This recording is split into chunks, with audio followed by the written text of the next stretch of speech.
जय श्री कृष्ण। गीता का दूसरा अध्याय और 40वां श्लोक, जहां भगवान ने एक बहुत विचित्र बात कही। और वो विचित्र बात क्या है? भगवान कहते हैं नियो भी क्रम नाशो अस्ति प्रत्यायो न विद्यते। इसका मतलब भगवान कहते हैं कि अगर चेतना की स्थिति में कोई व्यक्ति कोई कर्म करता है तो उसमें उस कर्म को करने में उस व्यक्ति को कोई हानि नहीं होती, कोई प्रतिकूल परिणाम नहीं होता।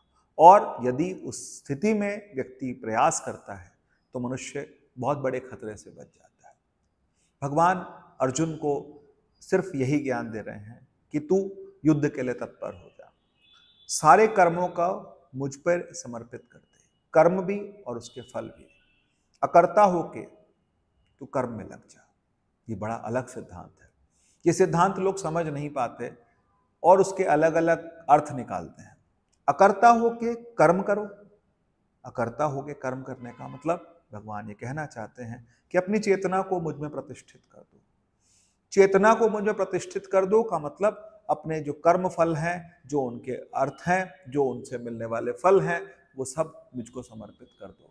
और मुझको समर्पित करने के बाद मुझ में चेतना को लगा करके अपनी बुद्धि को स्थिर करके अपनी स्थिर बुद्धि के साथ युद्ध करो। और जब आप युद्ध करेंगे तो उस युद्ध से आप सदैव ही जीतेंगे, क्योंकि आपने धर्म युद्ध किया है।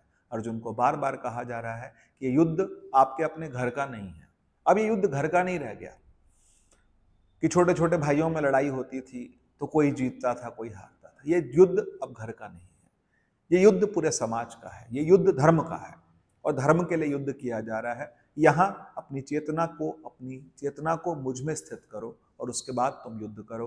और जब युद्ध में तत्पर हो जाओगे तो फिर तुम जरूर जीत जाओगे। जय श्री कृष्ण।